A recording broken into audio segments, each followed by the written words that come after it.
Hey guys, a bit of a different video here today where we take a bit of a serious tone and discuss the state of matchmaking within Dead by Daylight right now and my thoughts on the subject matter.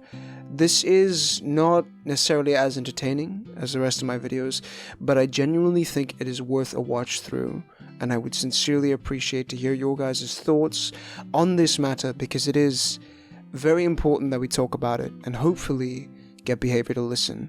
So, without further ado, please do me a solid, watch through this video, and let me know your thoughts below.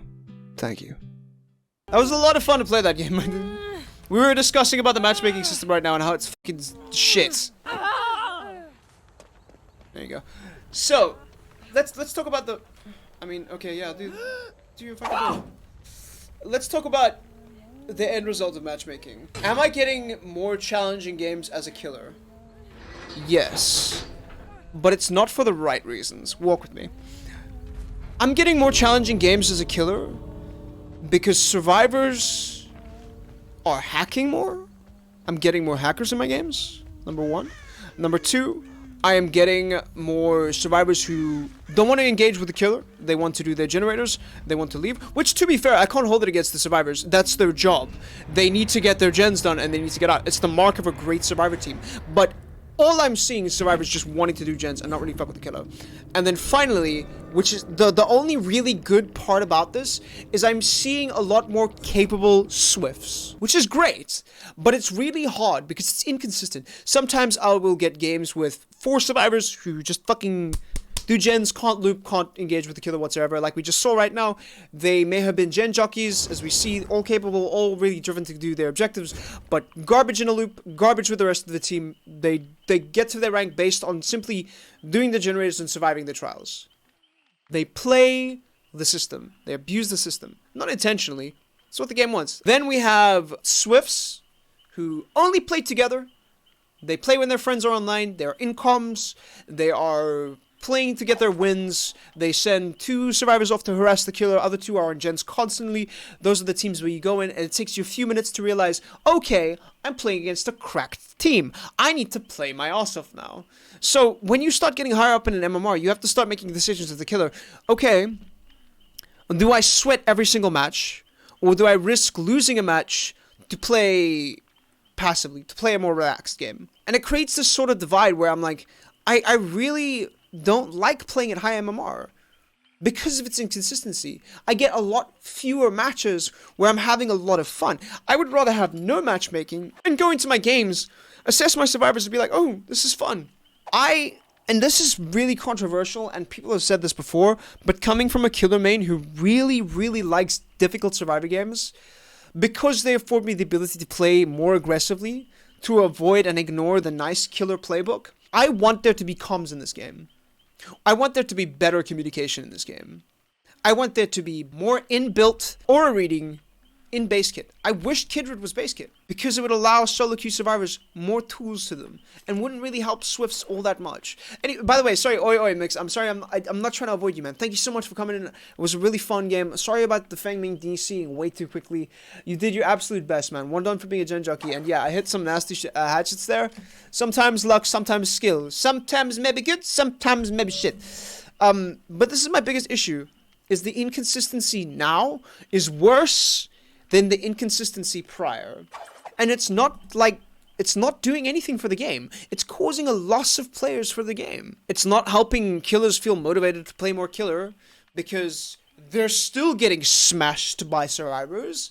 They're still getting harassed by survivors when they play effectively.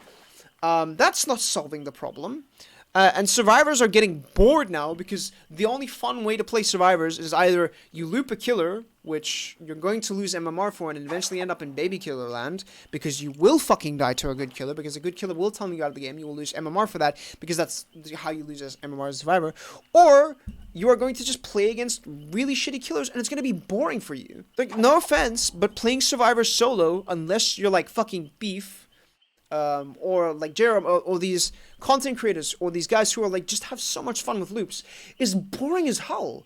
Survivor is boring. It's only fun because you could play with friends. So why not make solo survivor a lot more fun of an experience. Motivate more people to enjoy that solo experience. Motivate more people to play killer and not really have to worry about being harassed or abused by survivors, or like fucking chastised for being a bad killer just because they decided to play effectively. The fact of the matter is, with the current standing, the best way to play as a killer is to get one, and it's always been this way, let's face it. You get one survivor out before the first or second gen pops, and then you progressively go through the rest of the hook states. It has always been the most effective way. Camping is a different story. Camping, don't get me started on camping. I think camping is actually a bad strategy that doesn't work most of the time. But tunneling is literally the most effective strategy in Dead by Daylight. That's why perks exist for survivors to stop tunneling from happening. The point of the matter is, I wish MMR did more for the game.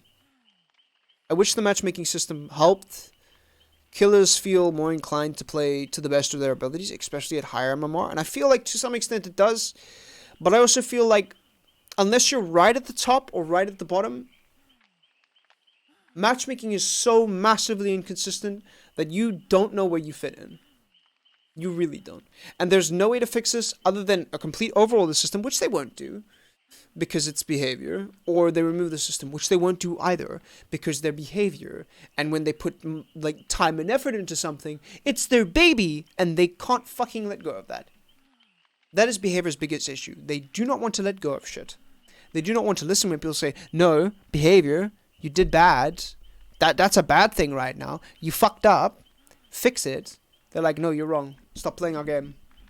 If you don't like it, you can leave. That's not a healthy mindset to have towards your community. You can't just keep telling people to fuck off. Like, if I'm not mistaken, and let's go take a look here. When did skill-based matchmaking come in? In September, right? Dead by Daylight has been steadily losing players since September. Massively losing players. It's been bleeding players. We're losing players over and over and over again. We're bleeding them. We're hemorrhaging them. And yes, you lose players over time, but like, look at this. I bet it's mostly killers. I bet you're wrong. I legitimately think you're wrong. I think survivors are getting frustrated with how hard they have to play, and the fact that the solo survivor experience is crap.